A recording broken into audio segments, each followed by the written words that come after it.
Akhirnya Bapak Ibu sekalian telah rilis Juknis P3K yang ditunggu-tunggu Bapak Ibu sekalian, dan pastikan Bapak Ibu ya menyimak informasi ini sampai selesai dan jangan bosan ya, karena penjelasan ini mungkin agak membutuhkan waktu lama.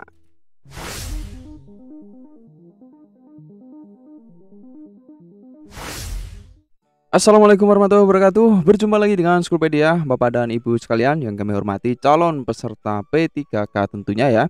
Bagi Bapak Ibu yang berkesempatan mendaftar P3K 2022, sangat tepat sekali, silahkan menyimak. Kami akan share ya, membahas Juknis yang baru saja rilis Bapak Ibu sekalian ya untuk P3K 2022. Dan mungkin kalau ada rekan ya di sekitar Bapak Ibu yang mungkin baru seleksi P3K, silahkan di-share informasi ini, jangan sampai ketinggalan informasi.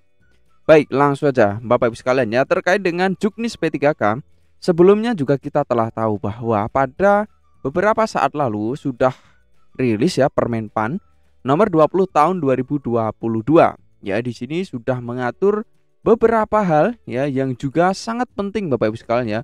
Di Permenpan nomor 20 ini Bapak Ibu sekalian tahun 2022 ini sudah mengatur seperti prioritas-prioritas ya, dan kemudian alur penempatan dan lain sebagainya. Nah, ini lebih jelas lagi dengan adanya Juknis P3K ini yang dirilis Bapak Ibu sekalian ya oleh Kemdikbud kali ini Bapak Ibu ya.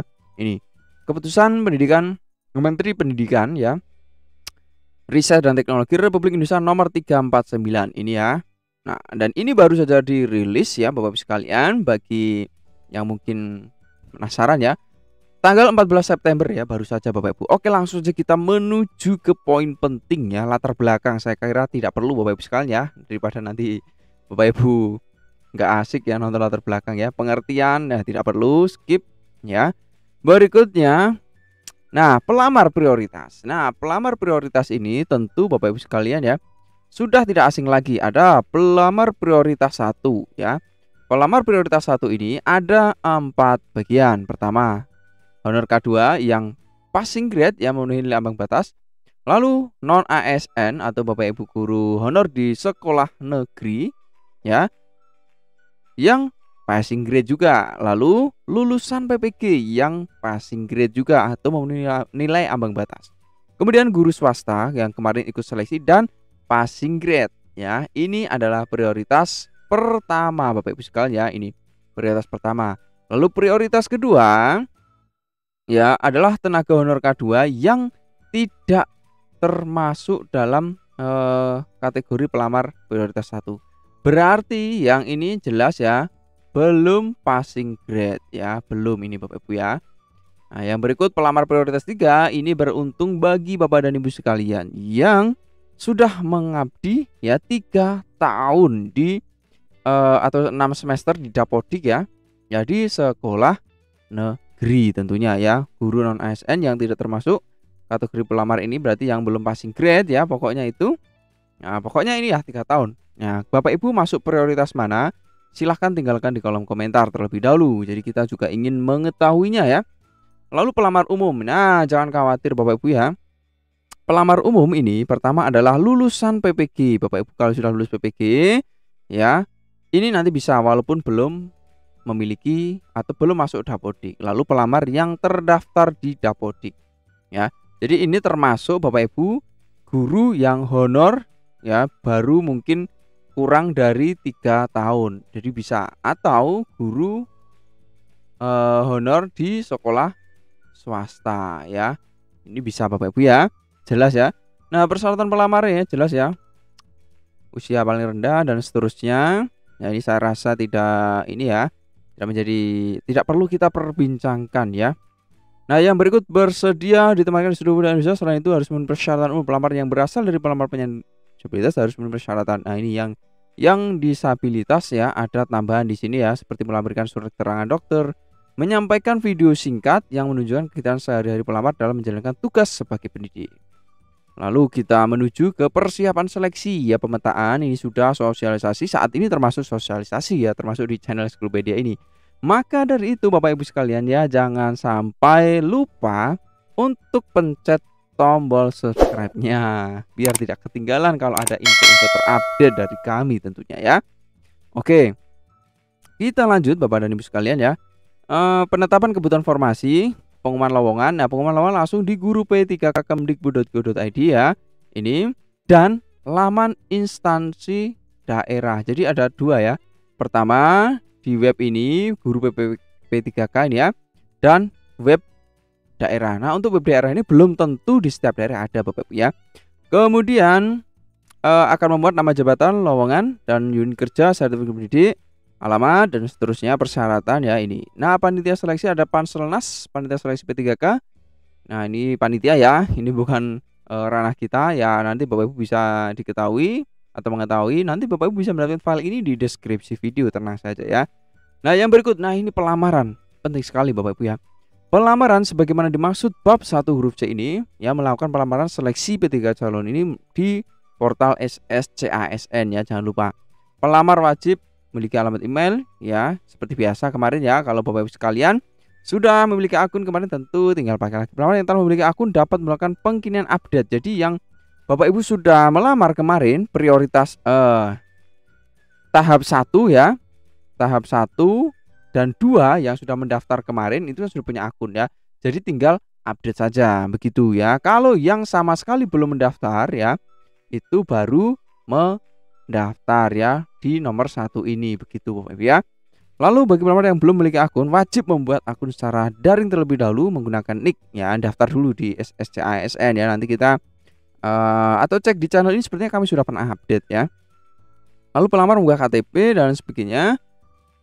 Yang berikut, pelamar telah memiliki akun melakukan pendaftaran. Nah, ini ya. Pelamar melakukan pemilihan kebutuhan ya.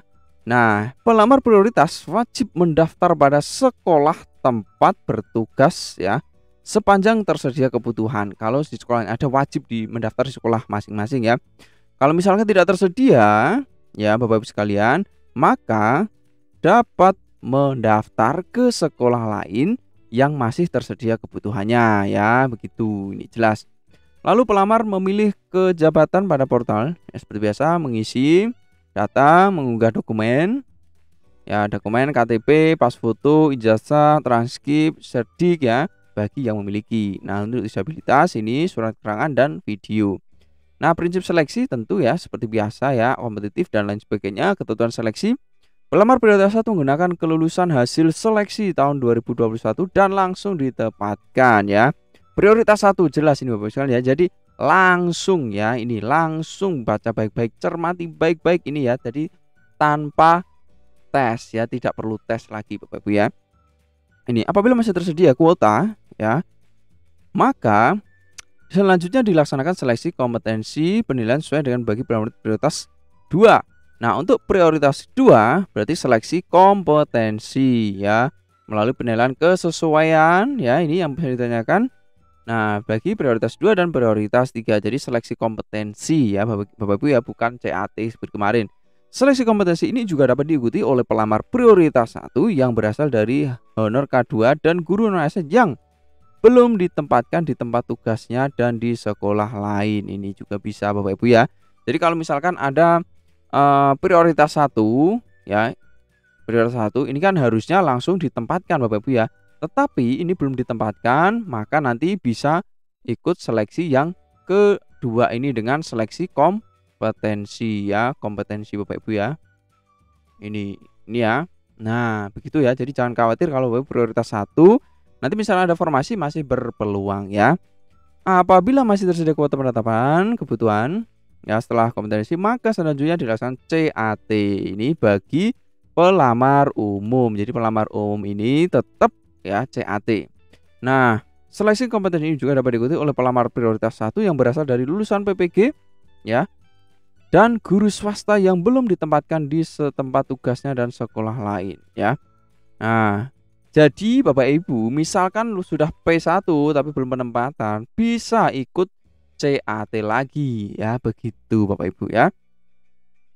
Yang berikut sumber dana ya, APBN, APBD seperti biasa. Nah, ini dia jadwal Bapak Ibu ya. Cermati baik-baik. Rencana jadwal P3K ya, pemetaan kebutuhan April Juni ini untuk sosialisasi. Nah, kita langsung pengumuman lowongan nanti September Oktober ya, tapi ini jadwalnya belum rilis. Lamar ini September. Pokoknya siap-siap pantau terus di channel ini, nanti kita akan share atau di grup WA atau di medsos kami nanti ya. Kemudian Oktober, nah masa sangga pengumuman hasil seleksi kompetensi ya, penempatan itu Oktober. Wah, cepat sekali Bapak Ibu ya.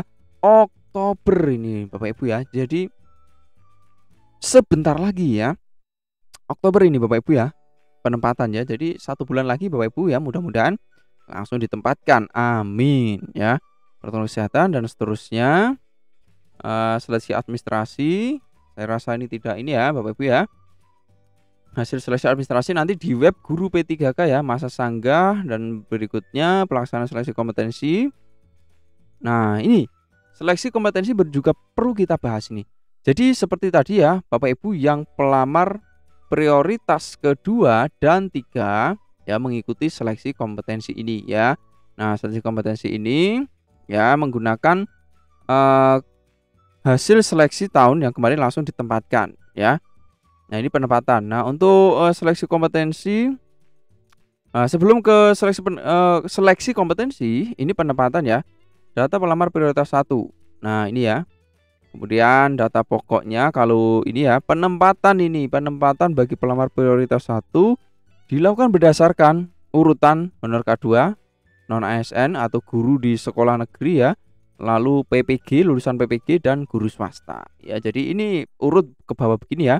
Kalau misalkan sampai di sini, sampai kedua ini kuotanya sudah habis, ya nomor 3 dan 4 ini ya terpaksa tidak bisa ditempatkan. Begitu Bapak Ibu ya. Nah, pada masing-masing kategori pelamar prioritas 1 sebagaimana dimaksud ini diurutkan kembali berdasarkan nilai total hasil seleksi. Dalam hal terdapat nilai total yang sama maka dilihat ini. Jadi sesama prioritas 1 misalkan honor K2 ini ya ada 2 yang lulus passing grade, jadi tetap diurutkan nilainya ya, di ranking ya. Nah, nanti misalkan sama baru diurutkan ini ya, nilai kompetensi teknisnya tinggi mana, kalau sosiokulturnya tinggi mana, wawancara dan usianya. Begitu ya. Lalu penempatan menggunakan hasil nilai kelulusan dan seterusnya. Apabila memilih jabatan yang sama dan seleksi kompetensi, maka penempatan akan menggunakan nilai akhir yang paling tinggi. Nah, ini untuk nilainya. Kalau Bapak Ibu ikut seleksi 1 dan 2. Apabila pelamar memilih jabatan yang berbeda, seleksi kompetensi dan seleksi kompetensi 2, maka penempatan akan digunakan nilai akhir pada seleksi kompetensi 2 terlebih dahulu. Jadi nilainya dipakai kompetensi 2 misalkan Bapak Ibu melamar di formasi yang berbeda ya. Pelamar prioritas 1 akan ditempatkan di tempat tugas masing-masing apabila, nah ini, jika di sekolah Bapak Ibu ada formasi sesuai serdiknya ya, nanti akan ditempatkan di tempat tugas masing-masing ya kalau ada formasinya. Dan tadi ya, dalam hal jumlah pelamar prioritas 1 lebih besar dibandingkan jumlah penetapan kebutuhan di tempat tugasnya, maka urutan penempatannya dimulai dari pelamar dengan nilai tertinggi ya, nilai tertinggi ya. Lalu apabila tidak terdapat penetapan kebutuhan di tempat tugasnya, maka pelamar prioritas 1 akan ditempatkan pada sekolah lain, jelas tadi ya. Nah, pelamar prioritas 1 ya tidak menggeser guru non ASN yang sudah mengajar di sekolah tersebut ya. Jelas Bapak Ibu ya. Tidak menggeser ini ya, ini tidak menggeser, cermati baik-baik ini ya, tidak menggeser. Tapi walaupun tidak menggeser ya, kalau sudah masuk otomatis jam mengajarnya kan berkurang Bapak Ibu ya. Ya tetap menggeser sih menurut kami ya, ini analisa kami ya. Lalu pertimbangan penempatan di sekolah lain ya, nilai tertinggi pelamar lulusan PPG akan ditempatkan sekolah yang memiliki kebutuhan guru tertinggi ini ya. Nah, lalu pelamar prioritas itu yang berasal dari honor K2 dan ASN belum dapat ditempatkan sebagai dimaksud dalam huruf D dan huruf F, mengikuti seleksi kompetensi melalui penilaian kesesuaian. Tadi pelamar prioritas 1 yang berasal lulusan PPG yang belum dapat ditempatkan dapat mengikuti, tadi sudah ya. Dan pelamar prioritas yang berasal dari guru swasta yang belum ditempatkan dapat ikut CAT juga ya. Nah, ini tahapan penempatan bagi pelamar prioritas 1 alurnya Bapak Ibu ya, ini menggunakan grafik ya. Jadi mulai ya, dimulai sini ada kuota ya, kalau tidak ada maka tidak ada seleksi penempatan. Kalau tidak ada formasi, kalau ada ya mantap penempatan honor K2 ya. Jika masih ada lanjut non ASN, masih ada lagi lanjut lulusan PPG, masih ada lagi ya lanjut guru swasta ya. Kalau tidak ada ya selesai, kalau sudah habis ya, begitu. Nah, kalau sampai sini kok masih ada formasi lagi, maka seleksi penilaian penyesuaian untuk P2 dan P3 gitu Bapak Ibu ya. Nah, Ini sudah jelas ya gambar ini. Proses penentuan bagi pelamar prioritas 1, honor K2 ya. Nah, nilai tertinggi ini Bapak Ibu ya. Jadi nilainya seleksi 1, kemudian seleksi 1 berapa, sekolahnya ada kebutuhan guru di sekolah lain, ada atau tidak. Nah, kalau tidak ya nilai seleksinya ini maka belum dapat ditempatkan ini. Ini memang Bapak Ibu untuk membaca ini agak apa namanya ya, membutuhkan kecermatan tinggi ya, tetapi intinya adalah tetap diurutkan berdasarkan nilai tertinggi begitu Bapak Ibu ya. Itu poinnya ya. Nah, ini nanti Bapak Ibu bisa cermati, misalkan Bapak Ibu ingin bertanya mungkin spesifik terkait dengan permasalahan Bapak Ibu, nanti kita akan bantu mencarikan jawaban atau referensinya ya. Nah, yang berikut ya ini juga sama lulusan PPG ya. Lulusan PPG untuk penempatannya ya. Dan ini untuk alur penempatan ya, kurang lebih kalau Bapak Ibu menyimak informasi dari kami tadi, dari awal tadi prioritas-prioritas alur penempatan saya rasa sudah cukup jelas ya Bapak Ibu ya. Dan berikutnya ini panitia seleksi tim penilai seleksi kompetensi. Nah, ini jadi yang P2 dan P3 ya, ini ada unsur penting ya, pengawas, Kepsek, guru senior, ya BKPSDM Dinas Pendidikan untuk seleksi kompetensi ya, yang tanpa tes CAT ya, tapi seleksi kompetensi ini yang terlibat ini. Nah, yang berikut saya rasa ini berkaitan dengan regulasi-regulasi atau panitia ya, kepanitiaan ya, bobot kompetensi. Nah, ini untuk gambaran nilainya untuk yang seleksi kompetensi Bapak Ibu ya. Nanti jadi mereka akan menilai ya, bobot penilaian dari pengawas sekolah, pembina, kepala sekolah dan guru senior. Jadi kompetensinya dinilai. Nanti nilainya ya tinggal dijumlah ya, dijumlah mana yang nilainya yang tertinggi lah, itu baru nanti diambil. Simpelnya seperti itu Bapak Ibu ya. Dan jika Bapak dan Ibu sekalian, karena kami sudah capek nih ya, sudah berapa menit ini ya, mudah-mudahan bermanfaat ya. Jangan lupa untuk like video ini jika bermanfaat. Sampai jumpa di video-video kami berikutnya Bapak Ibu ya. Silahkan langsung sampaikan di komentar kalau ada pertanyaan. Sampai jumpa Bapak Ibu sekalian.